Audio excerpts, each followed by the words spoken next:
Welcome to That's Joy, the podcast. I'm your host, Cece Calbanero, and I'll be sharing stories of miracles, God moments, and unpacking the truth behind what joy truly means. My friend, when God gives you a direct call on your life, be sure to answer it. Here's to answering my call together.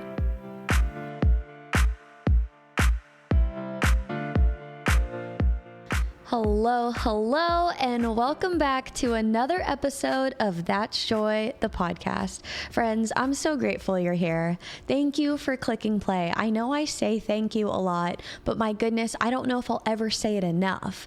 I just want you to hear from me how grateful I feel that of all podcasts, of all newsletters that you're subscribed to, of all social media channels that you can follow, you've found me and you've stuck around. And for some of y'all, you continue to stick around episode after episode, and I just never want to take that for granted. So thank you for being here. I am very excited about today's episode because she's going to be quick, spicy, right to the point. And y'all love these punchlines where it's like 6 things you can do, 5 habits for this. And so today we're talking about the 6 small changes that you can make to get you back on track with the goals that you've set out for yourself. And before we dive into that, I do want to kick off the episode with a little joyful noise, as we always do. And if you're new, joyful noise is just our version of good news. What are the good things that are happening in the world? How do we highlight more of that? This week's joyful noise for me is that my sweet brother-in-law got married last weekend, and we were able to go to their wedding right outside of Nashville, and it was such a sweet, love, joy-filled weekend. There's nothing like weddings and just like being honestly witness to somebody else's love.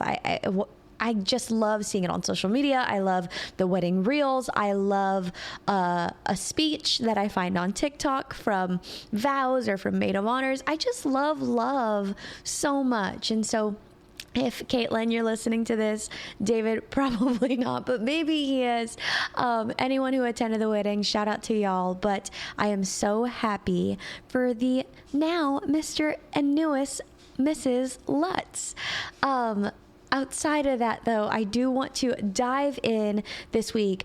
Just a little pin, though. If you have joyful noise that you ever want to share with me, my goodness, my DMs are always open, and I want to hear what your joyful noise is. So never hesitate to tell me something good that's happening in your life, because I'd rather share your news than my news. I know y'all like hearing some of mine, but we got to splice it up with some of yours. So shoot me a DM on Instagram or the text in the show notes. However you want to get this message to me, let me know so that I could read off your joyful noise. And honestly, when we hear more of that, I think we have the inkling to look for more of that in our own lives. So by you sharing, I bet you'll be an inspiration to somebody else too.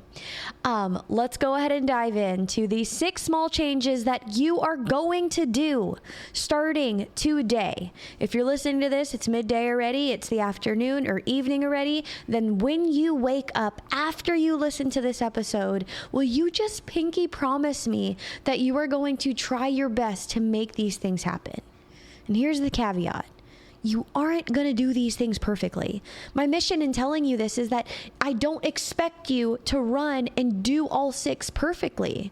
What I do expect is that if you listen to That's Joy, you are someone who is driven by goals. You are someone who wants to chase after the God-sized dreams that He has placed on your heart. I know that to be true because so many of you guys have communicated similar stories and how you live your life and your mindsets and all of that. So I know that I'm speaking to you right now. And if for any reason you don't have goals on your heart, I just want you to hit pause because maybe this isn't the episode for you, and that's okay. But if you're staying, then I challenge you to lean into these 6 small changes and go all in for the rest of the year. Friends, I cannot believe that we're in June. Like, truly, it is mind-boggling to me that about 6 months have passed. We're through 5. We're entering 6.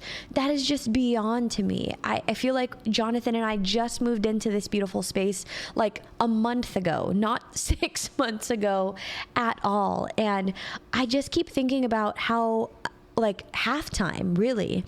I love sports so much. My husband and I, we watch all the sports, all the things. Last night, we actually got to watch the Stanley Cup at our friend's house, and our sweet friend Madison, who was actually a guest on last week's episode, she sang the national anthem at the Stanley Cup, which is so cool. But we watched that last night, and there's something to say about a halftime. We've been watching the NBA finals recently, and it's interesting how much the score dramatically shifts after a halftime. I mean, there's been countless games that we have watched in the last couple of weeks where a team has been down by many. I'm talking like 20 plus points. But then after halftime, they realign, readjust, recalibrate, and end up getting to a place where one, they're either winning, or two, they have shaved that number significantly, if not more than in half. And I share that because I really want you to have a visual representation of what's possible for you. I mean, truly, like sports is one thing, right? It's probably very far from our day-to-day lives and doesn't have much application to our day-to-day lives. But for a second, I want you to imagine what it would look like to go into the halftime room of your life with God being your coach. Seriously, like I want you to take a second to do that. Now, whether you have to pause right now on this episode or immediately following this or in your next quiet time, take a second to have that halftime moment with God, Jesus, and the Holy Spirit and say, God, what do you want to tell me? What do you want to teach me? And what do you want me to go all in on this year and the rest of this year? These 6 things that I'm going to share with you have been the 6 things that I have practically done. I mean, if you listen here, you know that I just love the practicality of goals and ambitions and things that you can actually work towards. I'm like, okay. You made $1 million, or you built that giant foundation, or you launched a podcast or launched a book, but like how, right? These are some of the 6 ways that I am doing that. The how of me committing to my vision board. That's right behind this wall right here. Friends, I have my vision board up that I made at the beginning of the year with my ambitions for 2024. A lot of those things I won't accomplish this year. I know that's crazy to say. You're probably like, wait, Cece, why'd you put it up there if you're not going to accomplish it? I put it up there so that they could scare me. Because if your dreams aren't scaring you, friends, it's like the quote says, then they aren't big enough. I just believe that our stirrings inside of our hearts, our dreams and our ambitions should absolutely scare us. You know why? Unlike what the world says the why is, I believe the why as to why they should scare you is because it should create this feeling inside of you where you don't know how to do it in your own strength. And that's why it scares you. If your dreams feel like you can do it on your own, then you might not need or rest on God to help you get there. So many of the dreams on my board, I, Cece, cannot do on my own. In fact, I might actually need like more hands, an assistant, an intern to get some of those dreams done. And I know that they're so big that I need to rest on God. I need Him to be my source of all things because I can't do it on my own. So, put your dreams up, and I hope that they scare you. If you're not there yet, it's not too late. Cast a couple up. Close your eyes for a second. By December, it's December 31st, 2024.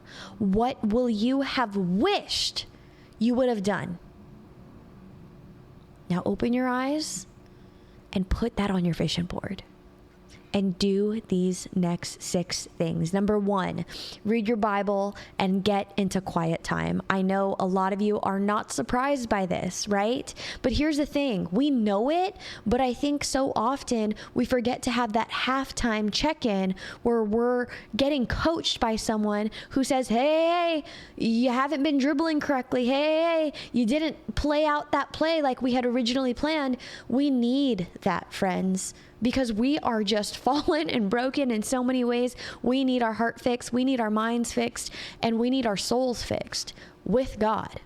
And so for the last 2 months, if you listened to a couple episodes ago, I recently accepted a full-time job, and I am very thrilled about it. I am loving my role. I'm loving what I'm doing, and I'm having at the same time to recalibrate the things that I used to work on for myself and for That's Joy in a different way. And so it's challenged me and stretched me in new ways that I can't imagine. And with that came my quiet time.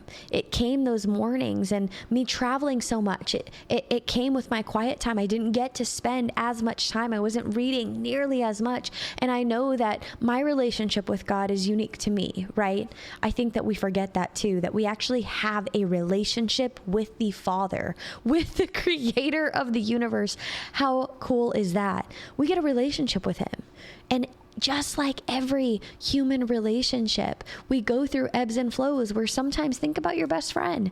You talk every single day, every single week. And then there are some seasons where life happens where you end up talking a little bit less. It doesn't mean that the love shakes out any less, but it does mean that there's a grace that covers, and God knows your heart. So if you have also, similar to me, drifted away from your quiet time a bit, I want you to tell you that it's okay. You can stand back up again. You can get back to that corner again. You can run into that prayer closet again and just lift up your Bible, start reading, get a plan. I mean, for Jonathan and I, we recently started the Bible recap, and we both wanted to learn more together. And so we're going through reading the Bible in a year. And guess what? We didn't start on January 1st, and that's okay. We started in the middle of the week in May. Guys, we don't have to wait for a Monday. We don't have to wait for a first, or we don't have to wait for January 1st to commit to something. I think it's so beautiful that we started mid-year, because I'm like, you know what? I love this. I love that it's making me and almost forcing me to unlearn that Monday mindset of that first of the year mindset. You know what I mean? So we're doing the Bible recap, and then also I have loved committing to a growth book, 1 per month. Now, here's the thing. I'm doing this imperfectly. For January, February, and March, I read 3 books. In April and May, I did not. I did not have the time like I did in January, February, and March, and I didn't figure out that recalibration as to how I can make that happen. But the last week of May, I was like, not next month. We're recalibrating. And so I've picked up the same book that I started, which is Take the Stairs by Rory Vaden, and I'm also reading that. And every morning, friends, I've also just allowed myself to say, hey, 10 minutes. Just look at your phone and read for the next 10 minutes. If that's all you got today, that's all you got. And I think we also have to reteach ourselves and relearn that that's okay. Chipping away a little bit at a time is better than nothing at all.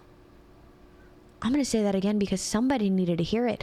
Chipping at it a little bit at a time is okay. And it's gonna be better than doing nothing at all.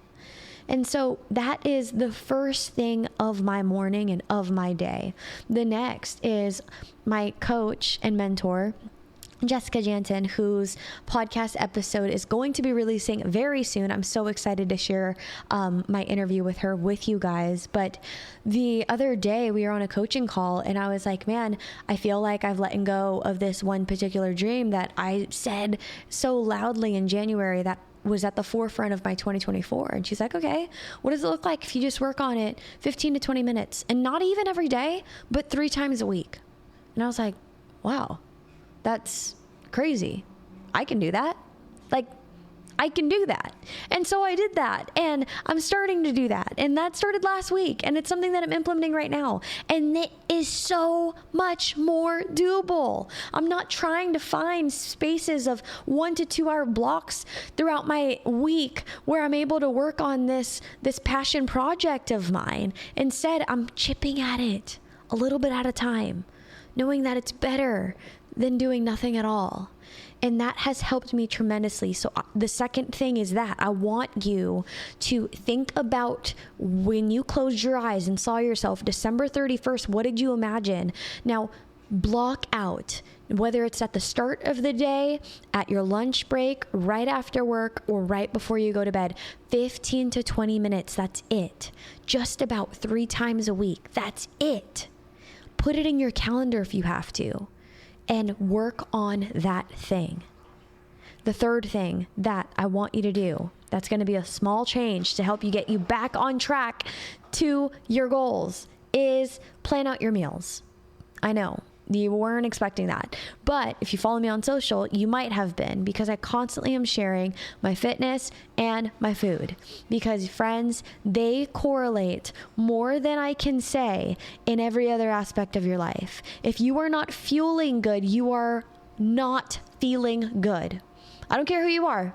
If you are not fueling your body well, you will not feel well. You won't feel your best, that's for sure. Might feel good, might feel okay, but you won't feel your best. And so this has helped me so much. And the time frame that I do this is either the night before, depending on what time we're unwinding and going to bed, or right after my quiet time. I will sit there and think about every meal I'm going to have today and log it. And right now I am doing a deficit. That just means like a mini diet cut from all of my travels. And I'm recording what I'm eating and sticking and marching towards certain macros. If you have questions on this, DM my husband because he will help you. But I love this so much because it is the best way for me to get back on track physically, because I know that the last 2 months I have zero regrets on how many croissants and cones of gelato that I ate, but I also know that where I was not optimal and not best. So my version of recalibrating is cutting down a bit, getting back to where I want to be, and keeping track of it, because if you're not keeping track of it, you likely are not getting results. Period. Okay. So that has helped me so much. On top of that too, it just goes hand in hand with being able to, I'm hitting my protein goals, my fitness goals, my water goal, all of those things. I know that when I am doing them, I feel my best. So that's the third thing. Plan out your meals ahead of time. A lot of people out there, I want to say girlies, are even under eating. Typically when you hear those statements, you hear like of overeating, and then you think, oh, that's not me. I definitely don't overeat. But a lot of girls that I have met are under eating. They're actually not eating enough that their body needs to feel their best. So I just challenge you to dive in a little bit, figure out what your body needs, and then do it and plan for it so that you can hit those goals. The fourth thing that I want you to do, that's a small change, is move your body before you start work. The other night, Jonathan and I were watching a show, and it was on the tail end, and we were getting ready for bed pretty early, and I felt like a grandma, and he probably feels like a grandpa sometimes. We're so young, but we try to go to bed like 9:30, right? Sometimes I like laying in bed at 8:30 so I could read for 30 to 35 minutes. It sounds wild, but here's the thing, friends. A lot of us start work at 9 a.m., right? A lot of us have our first class at 9 a.m. There is so much time between 6 and 9, or even I challenge you to join us 5 and 9, that you can get done in those hours. Okay. Like when I get up at 5, I cannot tell you how excited I am to pick up my coffee cup in my corner, reading my Bible, reading the Word, reading a book. Like there's nothing like it. I love watching a sunrise. I love waking up before the sun, and I love moving my body before work, because when I don't, I recognize how much that shakes me mentally.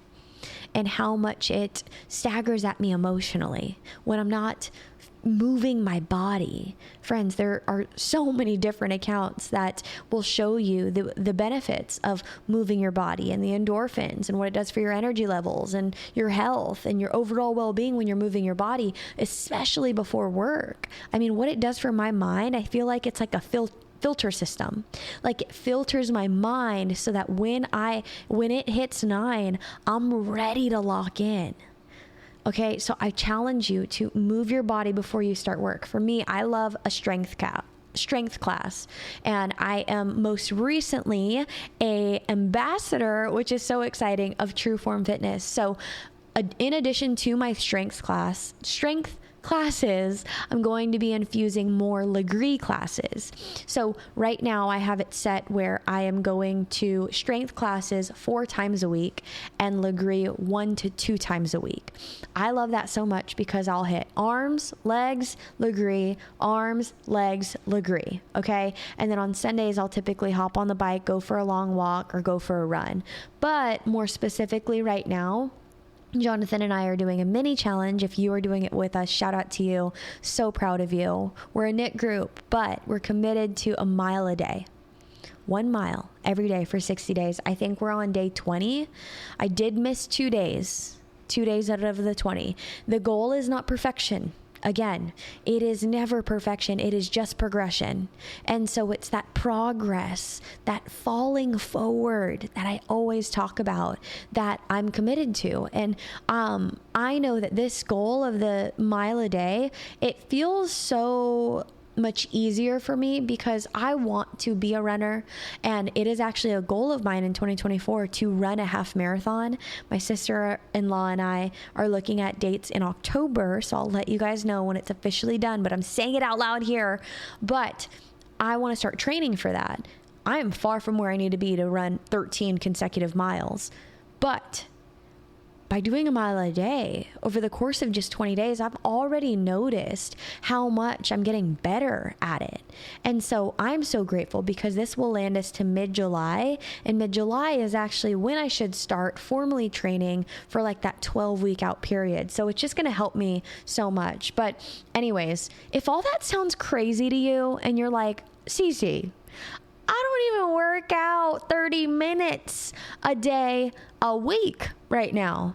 If that's where you're at, friends, this is not to condemn you or make you feel any certain way. I'm just sharing what works for me in hopes that it inspires you just a dose. If you're not there yet, that is okay. I want you to just walk. Just walk. Just literally go for a walk in the morning before you start work. I saw this and I needed to share it. Just 30 minutes every day can increase cardiovascular fitness, strengthen bones, reduce excess body fat, and boost muscle power and endurance. There are so many benefits of walking. Aside from those physical benefits, friends, the mental benefits, I feel like skyrockets past it all. Do it for you. Do it because most of our entire days are pouring into others' cups. The walk, the movement, the fueling, that's you filling up your own. Okay? So promise me you'll do that one. I just know that someone right now is listening and they're like, I haven't started. I don't know if I'm ready. And you're like feeling like you're almost going to do it tomorrow. I am pushing your back right now and hoping that I'm your little nudge that you needed to start. Just do it. And if that's you, please tell me how the results are in a week or in 2 weeks or even better yet, a month. Okay? Gosh, so proud of y'all for doing this. The 5th small change that I want you to do that you're not doing yet is write it down. A lot of us are allowing our goals to slip behind us right now at this point of the year simply because no one knows. And so if no one knows and you've whispered it to God, you're like, well, God knows me, so if I just don't complete it, it's fine. No. That's not who we are. That is not the integrity level of which we operate. So I invite you to make a small change of writing it down somewhere. Whether it is a Post-it and you put it on your mirror, or it's in your notebook on the very last page. I don't care where you write it down, but write it down. That thing that you can't shake, write it down. And better yet, this is phase 2 of number 5. I want you to tell a friend. Tell a friend. You know why? Because the tongue has the power of life and death, and those who love it will eat its fruit. Proverbs 18:21. For as he thinketh in his heart, so is he. Proverbs 23:7. Look straight ahead. Fix your eyes on what lies before you. Mark out a straight path for your feet. Stay on the safe path. Don't get sidetracked. Keep your feet from falling evil. Proverbs 4:25-27. Where there is no vision, the people perish. Proverbs 29:18. There's a million more reasons as to why you should do this. Because it's knocking on the window of your heart. It's knocking on the doors of your heart for a reason. And I don't want you to shake that. The 6th thing that I want you to do, that's a small change that's going to help you get back on track towards your goals. This 6th thing is something that you're not going to quite expect. And it's to stop scrolling. I know that sounds wild, but the statistics that I am about to share with you guys is going to be wild, okay? A recent study suggests the average person scrolls 78 miles every year on their phone. Think about that. 78 miles of your thumb moving. As of June 2024, the average person spends 4 hours and 37 minutes on their phone each day, which is equivalent to over a day per week or 6 days per month. This adds up to 70 days spent looking at a phone each year. Checking phones. People check their phones on average of 58 times per day, with almost 52% of those checks occurring during work hours. Using phones in other places.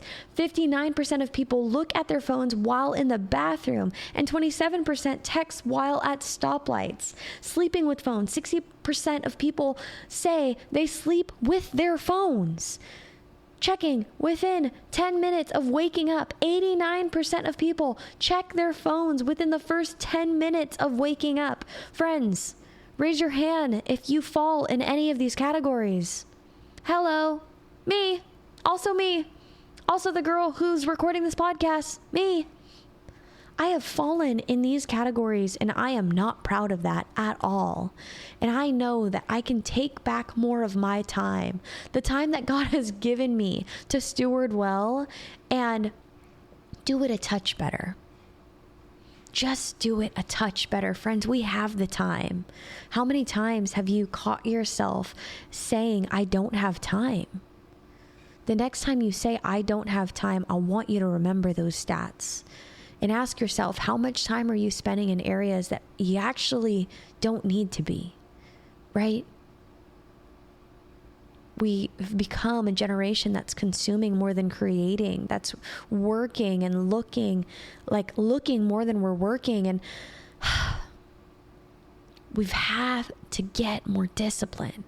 We have got to get more discipline, friends, because our dreams, the ones that are so deeply right here, they're not going to get done by sitting back. They're not going to get done without action being made.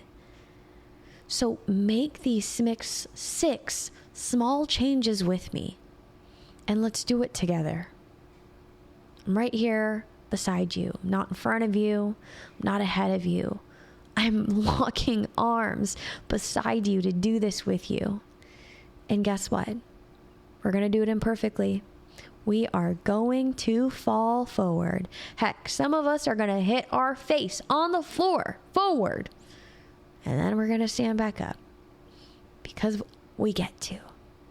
there's a certain part of this episode that you want to hear more of, I want you to let me know what that is. Shoot me a text to 615-813-4813 so that I can hear from you. Friends, you can follow me on social at CCALBONERO on Instagram and on TikTok, and you can follow That's Joy the Podcast too. If you've not yet subscribed to my newsletter, I've also committed to sending that back out again. It's been a beat since I've sent that out, and I want to make sure that I do that. So you can subscribe to my newsletter in the show notes. So just head over to the show notes and head to my newsletter on my website, which is that'sjoypodcast.com.